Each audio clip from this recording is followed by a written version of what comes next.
Good afternoon, everybody, and welcome to PeopleSoft User Experience Optimization. I wanted to let you know that everybody is in mute mode. So what we'll do is at the end of the presentation, we'll take questions, but throughout, feel free to go ahead and submit them. You can submit them on the questionnaire tab on your webinar. So as you get questions, go ahead and submit them, but we'll tackle them all at the end. So real quick, a little bit about myself. I'm Larry Zagata, Managing Partner and VP of Delivery for MyPro.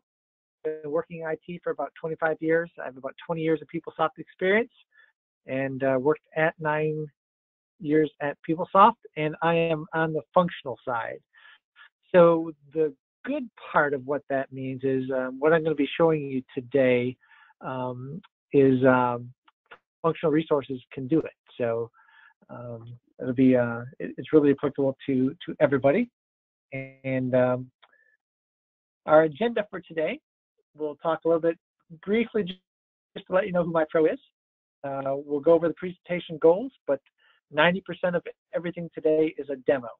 So we have about 45 minutes worth of content, and then we'll do questions at the end. So really quick, MyPro was founded in 2005 by former PeopleSoft executives. The main thing to know is PeopleSoft is what we do. It's what we focus on. It's really the only thing that we do. It's our passion. Everybody that works for MyPro really has a broad and deep background in PeopleSoft, and we'll do everything from optimizations, implementations, upgrades, strategy, etc. So our presentation goals. So as I mentioned, it's going to be 90% demo. Oh, sorry, just one moment. Okay. I guess both of my screens are showing, so I'm going to swap this, or no, we'll be off this here quickly. So our objective is it's going to be an interactive demo. Basically, I want to show you the tools available to alter the end user experience, and I also want to show you page and field configurator so you can alter the page-related content. So those are the primary objectives. I hope after this that you take the information away and you're able to go to your own organization, actually execute on some of these things, or at least take them to the IT organization and request some things now that you know that they exist and how to do them. So in our demo content, we're going to do page and field configurator. I'm going to show you drilling URLs, fluid pivot grids, simplified analytics with thresholds, navigation collections, and personalizing your work centers. So with that, we're going to go ahead and get right into the demo. So, all right. I'm just moving my webinar tab out of the way. Okay, so what we wanted to start with is page and field configurator. So I have these saved in my favorites. And I want to go to page and field configurator. You get that through People Tools. And this is where we would actually set up our page and field configuration that we'd want to make. Before we do that, I want to show you the actual page and how they exist natively as delivered. So we're going to make changes to our add update POs. So if I go into add update POs, the things I'll change, I want to highlight for you here. So you'll see that the PO ID is next. We have a functioning copy from, and then down here we have a new page within the page for PO lines. We're going to make alterations to these and show you how that actually works. And again, what you'll be seeing is configuration, not customization. So in the past, if you wanted to make any change to a page, you had to go to App Designer and it would be a customization. Even changing a field label would be a customization. Well, that's no longer the case with Page and Field Configurator. So we'll go back to our Page and Field Configurator. And I've already set one up for purchase order. But we'll go in and we'll make it, but it's blank. So we'll go in and show you what we want to do. The first thing you have the option of is creating criteria, meaning I only want to do this for a certain business unit, etc. So what you can say is business unit 1, I want to make changes. I want those to affect business unit 2 or 3 or 4. If you have different business requirements within your business units and what you need to see on screens, that's a way to do it. So we'll go ahead and do that. And we're going to go to define criteria. And I'm going to select my field that I'm going to put my criteria on. And we will do it by business unit. So I'll select business unit.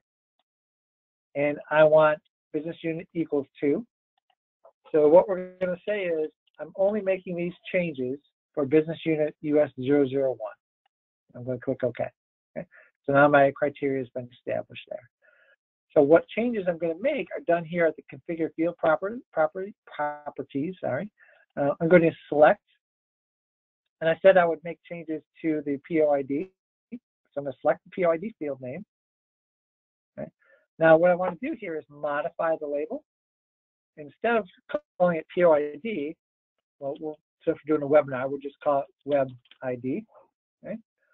We can also hide it, disable it, make it required, and add a default value. Now the other thing I said that we would show is the copy from. So if I go down to copy from, select that, right? I can disable entry. So I don't want anybody to do any copy from. Right? So those are a couple of changes that we'll show. Now I also mentioned the PO line. So the PO line, we're going to go ahead and actually change that entire page. So I'm going to look up the page name, and I know that it's the PO line page, and I'm going to make it visible, but display only. So as you saw before, we could interact with it, but now I want it display only. Okay. So I'm going to save it. Okay. All right. Now, the other thing I'm going to talk about but not show is you can also set criteria by users. So you can say, I want these changes we just made to apply to all users with exceptions, selected users, or selected roles. So if I wanted, say, a certain group of buyers on my that dealt with that business unit and that purchase order, I could say make all these changes except user X, or I could say make all these changes for user Y. So you can get different changes by users or role, which is pretty handy. Now, what we need to do is apply this. So I'm going to go ahead and apply it. I'm going to apply my configuration. Okay, just tell me it. And I'm going to go back to our purchase order page, and we'll see what happens. So I go back to my favorites. I'm going to go back to add update POs. And I'm going to business unit 1, do an add. Now you'll see here, we are able to change our label. We disabled copy from, and I can no longer interact with my PO line, right? Because I disabled the interaction. So as you can see, we were able to go in. We didn't go into App Designer. We went right into the application, made changes to the configuration. And again, if I was a different user, I may not see these.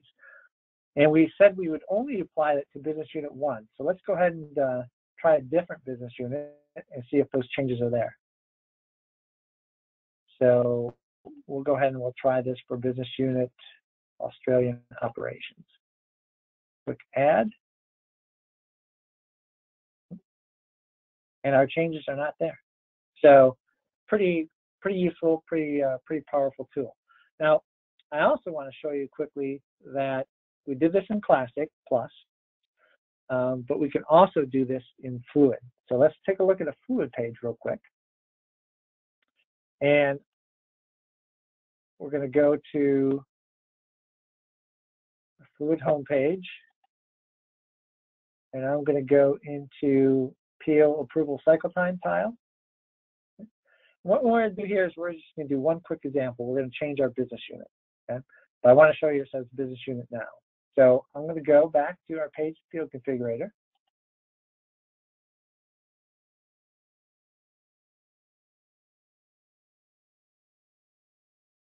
Set one up for the PO approval cycle time fluid tile.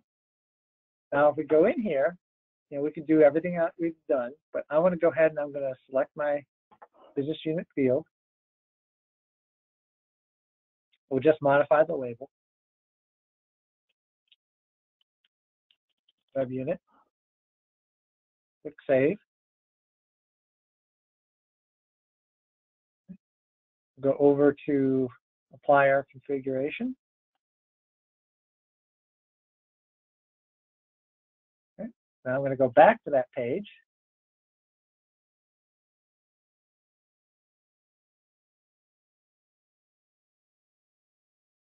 And we should see the label change. There we go, web unit. So you can see you can use page and field configurator to make changes. Again, we're talking about changing labels, hiding fields, inactivating them, making them required, display only, etc. But enough where you can really do some things where before you had to do a customization. So just quickly wanted to show you the power of page and field configurator to help eliminate customizations and alter the end user experience. From here on out, now we're going to talk more about some of the tools or around user experience and data and information, how you interact with that information. So a lot of what we're going to do is going to be based on queries turning into pivot grids, turning into simplified analytics, etc. So I want to start just by creating a quick query. I'm sure everybody knows how to create queries. I'm not going to spend a lot of time on this, but I want to show you the process. So we're going to create a quick query called, and I'm going to just combine some records, do a PO, I'll shorten it up. Look for my PO header. I'm going to add that record. I want my business unit, my PO ID, maybe my PO status, PO date, maybe, and that's probably good. I'm going to add another record. So we're going to have PO amount. I'm going to join my record. Okay. And I want the total amount, because what we're going to be doing here is building a query with some dollars in it, so you can see how the pivot grid works, etc. So I'm going to go ahead and save this.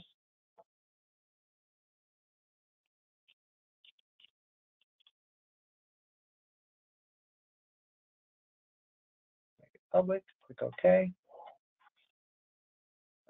So if we just simply run this query, you'll see it returns results, right? Your typical business unit, all the fields that we selected. Now, under normal circumstances, when you have a query, what happens is you'll run that query and you'll find the piece of information that you're interested in, then you'll write it down on a piece of paper, then you have to go back and navigate to whatever page you want to look up and do your investigation. Well, there's a thing that's been around for a while now, but not a lot of people know about, called drilling URL. So drilling URL will let you go from the query directly to the source page. So I want to show you how to make a drilling URL. If you go to expressions, and we go to add expressions, okay? If you click on the type, you see there's a drilling URL. Okay? Now we're going to go back to a component or page, so it's a component URL, right? So the menu name I know is manage purchase orders. So I'm going to scroll down to, well, I'll do a look. And I should see manage purchase orders. Manage purchase orders. There it is, right in front of me. Market is global. So now I want to know, what am I doing? So what's my component? And I know the component is the purchase order. So you have to know a little bit about your components, your pages. so this is where you might want to get IT involved that understands your table structure. But the idea is I'm introducing it to you so you know that you can do these to your queries and see that value. So, and then I want to go to add update. So you have to define your search keys, right? I'm going to be able to do a hyperlink on business unit. And since I combine tables, which is part of what I wanted to show you, I need to make sure I'm choosing the right field and record. And I'm going to hyperlink on my POID, same thing, and POID. Okay. And then I'm mapping that URL, my business unit, and my POID, clicking OK. Okay. So what we've basically done is we said, we created this expression, going to the page that we want to link back to. And if I click OK, and let's save this. Now, if I run this query, okay, I've got these hyperlinks in my query. So now if I run my query and I say, well, I'm really interested in seeing what's up with purchase order 2. So if I click on purchase order 2, and I did everything right, well, it should take me right to my add update POs. So now what you have the ability is in really almost any page is to take your queries and put some drilling URLs in there to allow you to go right back to the source. Saves you a ton of time. So I'm going to go back to that query, and I've got this set up a little bit differently, so I'm navigating a little bit differently. I want to go back to that query we just created. Oops. Okay. So now what you've done is you've got your query, you've got your drilling URLs. We're going to turn this into pivot grid, and we're going to use that pivot grid for fluid, and we're going to use that pivot grid for some classic content as well. And you'll see how that drilling URL will continue to follow into these pivot grids. So now what you could also do is you could reorder this and sort this. So let's say you reordered it by descending PO amount. What you could end up doing is creating something that shows you my top 5, my top 10, open purchase orders, things like that. So you're creating kind of your own dashboard. Well, let's go ahead and publish this as pivot grid. There's a shortcut here. Publish as pivot grid. Okay. We're going to call it web pivot. And I'm going to add it. Okay. Now you'll see we're in our pivot grid wizard now. And our pivot grid wizard is really designed to easy process to allow the end users that go through their pivot, creating a pivot grid. It pulls in the fields that were selected on our query. We could deselect these if we wanted to. Okay. Click OK. Oops, go back and add that. So my next step is, once I'm satisfied with that, it's going to pull in, tell me, I can change the column labels. It's either going to be an axis, display error value. For the purposes of this demo, we're going to go through it quick. I'm going to accept what the pivot grid wizard tells me, right? And we can also change our aggregation from sum and average, content, etc. But it's basically saying, here's what your labels are. It's an axis, it's the value. Here's how you're aggregating it, okay? I'm going to accept that. The next step is we can say, I need a pivot grid, chart, pivot grid and chart, choose that. Now it's deciding, well, based upon what I think you're trying to do, is this an x-axis? Are we going to use this as a filter? Is it going to be a series, y-axis, etc.? So I'm going to, again, accept what it's defining for me. Now there's a whole bunch of different options down here too. Again, know that you can really configure this to your liking. We're going to just keep this simple for the interest of time. I'm going to click next. Okay. Now what it's doing is giving me an example. So this is what my pivot grid is going to look like. So you can see what it's done. Here's your filters at the top. Here's your data that you can drill into. So I'm going to then click OK.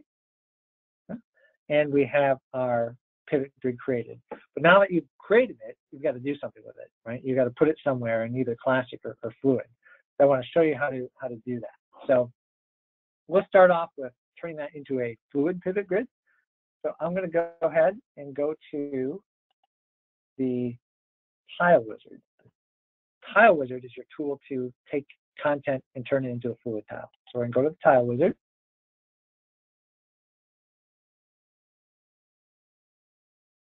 And I'm going to create a new tile. And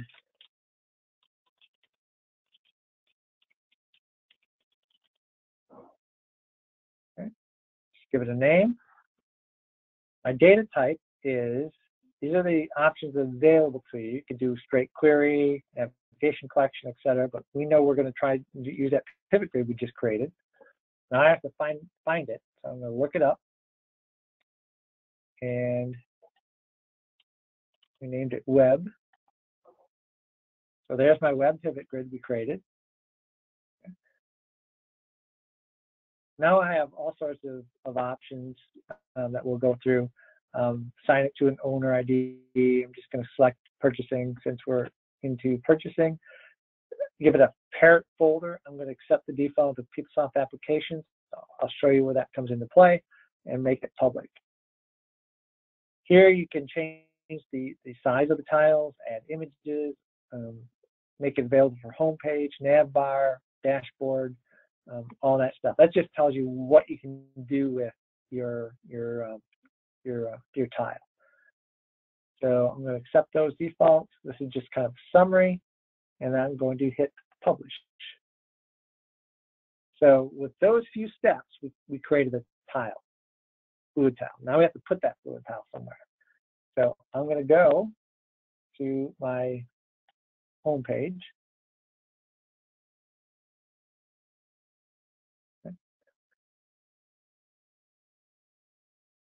And now I've got a blank fluid home page. If we click on these action buttons here, I can personalize my home page. Okay. And I can add a tile. Here's the applications folder that we talked about where it's stored. And you'll see that web tile. And I'll click Save. Now, what we've done is we've added a pivot grid to our home page. Now, as you can see, when we clicked on this, it was personalized. So what I'm doing on this home page for my user ID will not affect somebody else. So I could have my own home page. I could put my own tiles on there through personalization, and somebody else could have a completely different set of tiles, which is a pretty cool feature. But if we went in, we clicked on our pivot grid, right? You'll see here's the data. You'll see here is our filters. So we can just say, I just want to look at business unit 1, and you'll see the data will change. Right? And if we click on this, it'll bring up essentially the query behind this. And this is the same query that we created. And if I click on this PO hyperlink, it'll use that hyperlink from the drilling URL we created in our original query and take me right to the data source. Right? So basically, if you're a user and you have some key reports that you run or you log in, it's the first thing you do every day. I look at these 3 or 4 reports. You have the ability to take your query, turn it into a pivot grid, turn it into a fluid tile, pop it on your home page, and boom, you have the ability to have basically your own dashboard of your most relevant content and data that you want to see. So very cool. Now, I did want to touch on thresholds really quickly as well. So I want to go ahead and go back to our pivot grid wizard. This is a pretty cool feature, and it's easy to do. So I want to just quickly show. Now that we've seen what a normal fluid tile pivot grid looks like, I want to show you what one adding some thresholds. So thresholds are actually in step 4. Okay, you'll see here where it says define threshold. Okay? If we click on that, right, I now can say I can have a distinct number or a range. I'm going to use a range. So my value is, you know what, highlight anything that's 30,000, right? 30,000 is my line, and I want it to be red, okay? So you can give it a description. It's, you know, bad PO. Now, basically, that's going to create, you know, a threshold line and highlight things in red, and we'll see that in a moment. I did want to talk to you about, though, are also notifications. I'm not going to set this up because it takes a little bit more work. But what you can do is you can establish your criteria. So if I get something that's equal to my 30,000, not equal to, greater than, etc., then I can do a mail or a push notification or both or none, and I can send that to a certain role or certain user.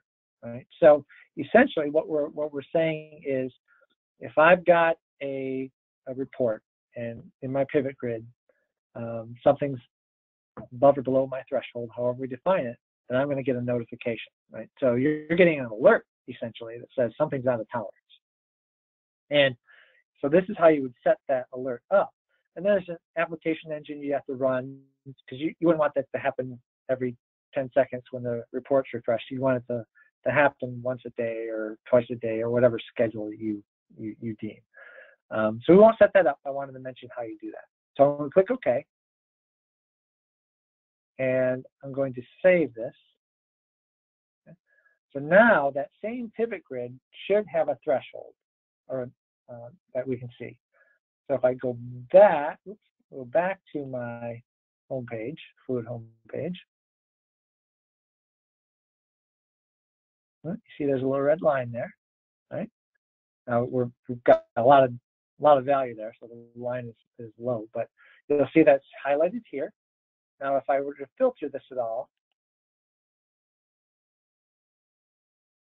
and click on the details, oops, sorry, not the way I wanted to filter it. You can see that if it's below 30,000, not highlighted. Anything above 30,000 is highlighted, right? So, and if we wanted to take something that was close, let's look at BLG Unit 1. So if I just go and collapse it all again, okay, I can look at more of my business units. I go into just looking at that business unit. You can see there's my threshold that says bad PO. So again, a nice way, a nice visual representation to show you something's out of tolerance, whatever that tolerance is that you establish. And again, you can set up emails for it as well. So that was a quick way to show you a pivot grid turning into query, turning into a pivot grid turning into a fluid tile with notifications. The next thing I want to show is Simplified Analytics. So there's been a lot of talk about Simplified Analytics, and they're very, very easy to do, but they're very, very powerful. So, for example, if you limit querying to certain users, right, because you're afraid that you're going to have 10,000 queries out there, or somebody's going to write bad queries, it's going to bring down your system, slow everything down, etc., you certainly aren't alone. But Simplified Analytics has the ability to provide the end user their own way to write pivot grids or queries, if you will, that around a subject area that you don't have to worry about them writing a bad query, etc., because you're only exposing to them the fields that you want to provide. So in this example, we'll take we'll show you what a simplified analytic looks like, and then show you how to make them available to your end users. So we're going to go ahead and go to our Fluid homepage again. We're there. I want to show you a delivered simplified analytics. Now, this is what Oracle has delivered and made it available. Okay, so your selection will be limited, but essentially what will happen is you'll see way over here on the right that you've got some analytics already built. But what would happen is the end user would be in this tile, and they have the ability to hit this button, Add Analytics. And now they have the ability to write their own report, right? So they can name it Web Simplified Analytic. They can say, I want to do a back order by supplier. Again, we're kind of in the purchasing theme. And I want to make a pivot grid, right? So these are just things you're offering to the end user. We click Next. And they could choose a specific set ID or supplier ID. These are all the fields that you've made, or the IT or the administrators made available to the user. So you don't have any worry about them knowing which field to choose or which table to pull from. You're making it available to them. So they can go ahead and say, yep, I want to see the buyer name, but I'm not interested in currency, and I'm not interested in the ship to ID, but I want to know who requested it. So they can pick and choose which they want. And then they click on Next. And boom, they have their report. So they could use their filters over on the left. They could drill into the details over here on the right. They can save it. Okay. Now they also can publish it, meaning they can make this report that they created available to other users if they wanted to.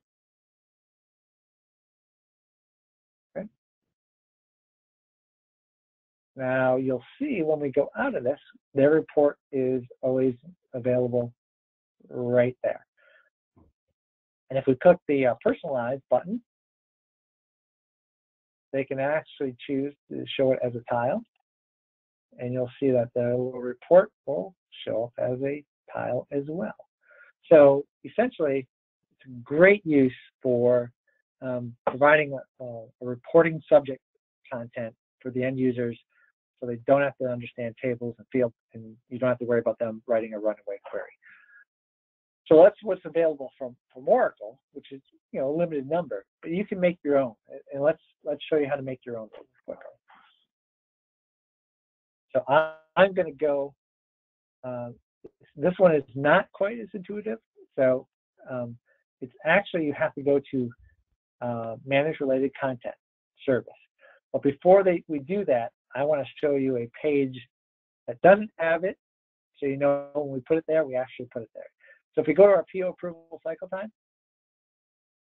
you'll see that there's no analytics over here on the right. Okay, so but we're going to go put it there. So we're going to go to my favorite. We're going to Manage Related Content Service. I click on that.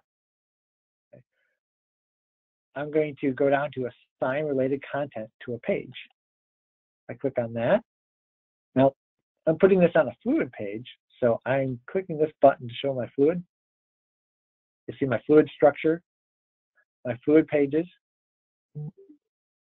And if you saw it, we were in our Procurement Operations Fluid page. Okay, so if I span that a little bit further, my PO approval cycle time is the tile that I showed you. So if I click on that, okay, now what I can do is I'm going to go down here to my page level related content, and I'm going to click on my page. Okay. Now, this is my PO approval fluid, right? I'm going to select a service. I'm going to click my magnifying glass, Analytics Service, Simplified Analytics. Okay. Click on that.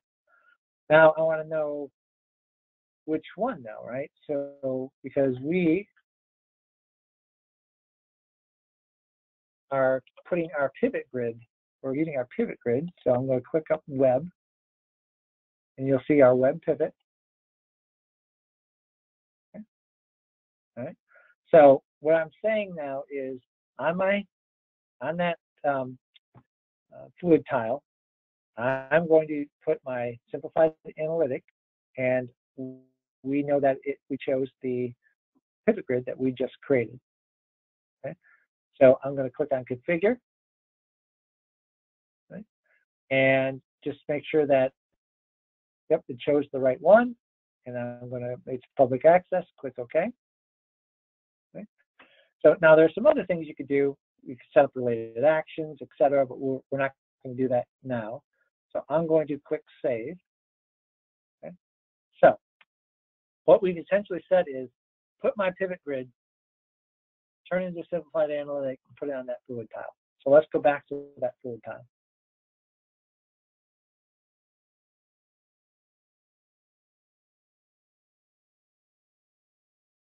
Okay. This is the one I showed you before. It didn't have anything. Over to the right. Now we've got add analytics. So now our user can go ahead and type in their name. They can ask to use the pivot grid. And here's the fields from that or our original query that we can now select or deselect. Our users go in, these are the choices, click next. And they have their pivot grid. Now, again, they can save it, publish their options. They can dig into the details. And your drill downs still work, drilling URLs that we created. So essentially, you can create these subject content. You can make them specific or you can make them broad, allow your end users to write their own reports. So you could have a purchasing simplified analytic, an AP analytic, really where you're taking the most common tables, the most common fields, where somebody would leverage for their queries and making them available to them. That way you unload the request to IT for all these queries, and through one analytic, allow the end users to do it. So pretty cool stuff. All right, so I want to, that was pretty much how you do create your own analytic. Okay. So just do a quick time check. Okay, we've got about 7 minutes. The next thing I wanted to show you really quickly is creating a navigation collection. So a navigation collection is pretty useful as well. So let's say you have a user who really only does 2 or 3 things. That's their daily job. All day they're focusing on 2 or 3 things. So they don't need the full menu navigation over here of of everything that everything available. They just do 2 or 3 things. So let's make it easy on them and give them a tile where they can access just the 2 or 3 things that they use. So to do that, we create a navigation collection. We go to navigation collections, and we're going to add a collection, and I'll call it web nav. Click save. Now you'll see this is our kind of our root folder. We can add a link or add a folder. So again, if we're just somebody that does 2 or 3 things, we're just going to add a link. So we click on link. Now what's the menu that they need access to? So let's stick to our purchasing theme and go to purchasing. Right. And let's say this person does requisitions. So what they do all day, one of the things they do is add update requisitions. So we click on that, and you can change the image and all that other good stuff. We'll accept that for the interest of time. And then let's say in addition to requisitions, they also do, go down to purchasing again. Maybe they do vendor rebates, and they work on rebate agreements all day. So we'll click OK. Click Save. So what we've basically done is created this navigation collection. Now we can make it pagelet, right? Give it a category.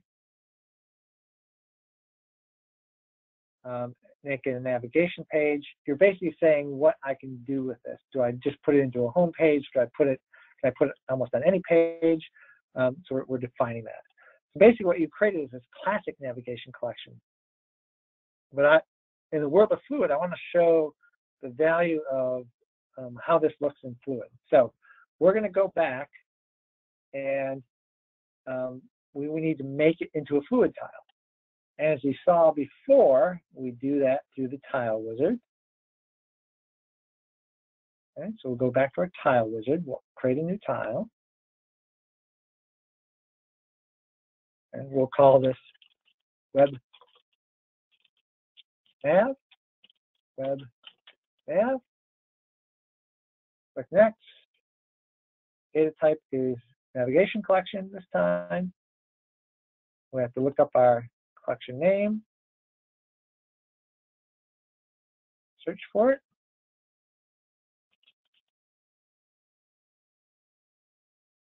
There it is, web nav. Okay. Click next. Again, give it an owner ID, purchasing.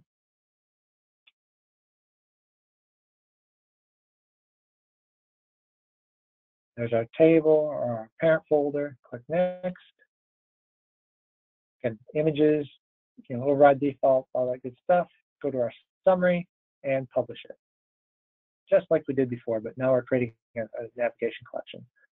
So now if I go to our home page,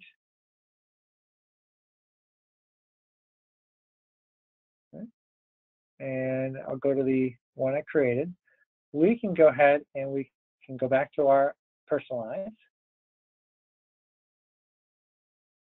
I can add a tile. Go to my folder. There's my web nav. Click save. Right. So now, again, I'm a user and I do 2 or 3 things. I don't need access to anything else. I need access to my one favorite report. I need access to 2 things. So I click on my tile. I log in. This is where I land. I click on my tile. And now I have the ability to do update requisitions and rebate agreements. Right? That's it. So I can work in these. They completely function on the right. I can do an add. I'll always stay in the correct mode over on the right-hand side. I'll always have my collection over on the left. Navigation is not an issue. There you go. So if you need to, it's great for training, right? So you don't need to, navigation doesn't become a training burden. You say, these are the 2 things you do. That's what they do back and forth. You can see when you move between them, you always have just your navigation collection. So navigation collection, pretty convenient for that. I want to show, I know we're just about out of time. I want to show one quick thing on work centers. So there's a lot of great work centers out there. Most of the reason we've heard from customers that haven't adopted work centers is because it's not specific enough to that customer. It's general, right? So there are some ability to do some configuration to personalize that work center that can really make the work center much more specific to your organization. So I want to show you really quickly a couple of things you can do. So these are the embeddable pagelets, right? Your dashboard over on the right. And those what this work center has defaulted to come up first. Now, these are all just basically either queries that have been turned into pagelets, pivot grids that have been turned into pagelets that are available to be part of your dashboard. So if you go to personalize and you select on your content, you'll see that these are all of the pagelets that are available to be put there. So if you don't like PO spend analysis, or you don't want the e-procurement search there, and you want the navigation collection there that we just created, we can go ahead and click save, and you can personalize this for the pagelets that make the most sense to your organization, right? And if none of them make sense, or you need different ones, we just basically showed you how to make your own, right? Create that query, create that pivot grid. The only thing I didn't show you is turning it into an embeddable pagelet, but that's pretty straightforward as well. So you have the ability to really alter your dashboard content. The other thing over here is this is your work, right? Some of the things you have for approvals, all the major links that you have to do your job, reports, queries. There's this neat little thing here called Edit Filter. So you'll see here that what this does is it filters what is in your work list. So for example, you've got 4 purchase orders ready for approval for buyer VP1. Now, if I want to change that, I can go to this filter, right? And what will happen is it says, okay, I'm approving business purchase orders for business unit 3. Well, I don't want to do 3. I'm going to do business unit 1, right? And you can change the buyer. You can put all sorts of different criteria in here. So I'm going to apply this, click OK. Now, you'll see if I refresh, I no longer have 4. I don't have any, right? So all the filters that are available for everything here is you can change it to say I want to approve for certain buyers, I'll approve for certain business units. There's a lot of different criteria. There's a lot of different filters available. You see PO change request. There's 1 of 3 here. Here's the pending activities filters available. So you can use these filters to kind of control what's in your work list. The other thing I want to show you is on reports and queries. Okay, these are the delivered queries that are available, but you can, again, personalize this, right, to add more queries. So if I wanted to, I could add a group called webinar, right? And I want to add a query, right? My query name will be the web query that we created when we very first started. I'll click save, right? And we could have changed the description as well. But you'll see that this is my query. Again, when I say change the description, it defaults to hyperlink, but that was the web query. If I click on that query, you'll see that there's the query we created. Here's our hyperlinks that still work. Now you can have all these. What you can do is you can put all the queries that you normally use on your dashboard, all your hyperlinks, and your navigation is improved. You can do the same thing down here, where if you don't like these links, you can turn them off. You can add your own links. You can really configure the dashboard. And I say configure because everything I showed you today has not been the customization, it's been configuration. So now you can also do all of this to the Fluid Work Centers, right? Same thing, they have filters. You can add your queries. You do it a little bit differently, but I will show you really quickly. So I'm going to go to the Fluid homepage.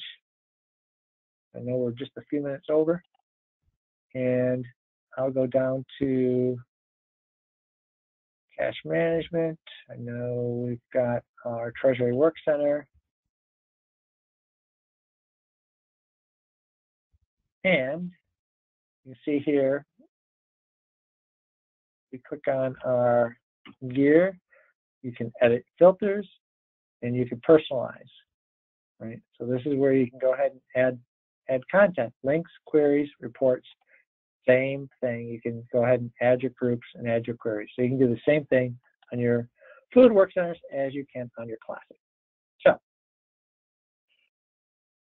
with that, I think I covered most of what I wanted to cover. I know we went through a lot, but what I wanted to do is make sure that we talked about what was available, show you how to do it. So either you can do it yourself, if you have access, go back to IT and say, hey, I just learned about this great thing. Can you do this for me? But this is all about making how you interact with PeopleSoft better for you and your organization. So with that, I'm going to just see if we have any questions. Let's see. It's hard to, oh, it's very small.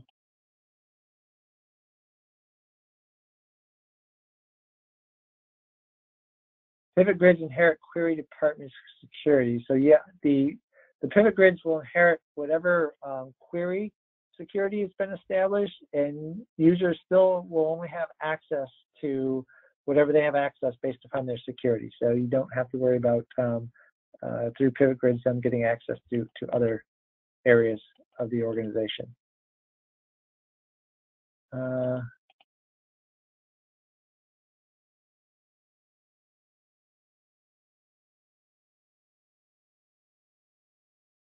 All right, there's one other question. So a couple people couldn't hear me in the beginning. Let's see. Can you provide the security needed to have access to the page and field configurator for Classic and Fluid? So basically, I've got this set up in favorites, but I believe, oh boy, page and field configurator. Let's see. I'll try and do it real quick. You don't do it. You have it set up in your favorites and you forget how to do it. But I think it's in People Tools. We'll give this a shot. If it works, great.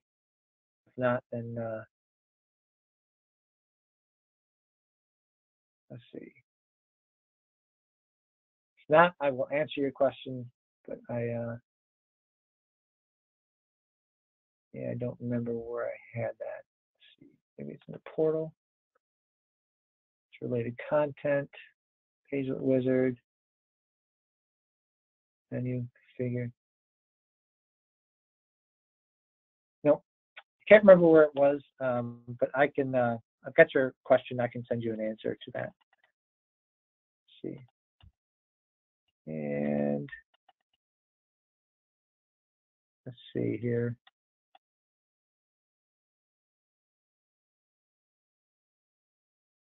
Is it possible to make a tile? Is it possible to make a tile take users to another home page with other tiles? Yes, yes, I believe you can do that. You can also use the tiles to take users to Classic pages and Classic home pages.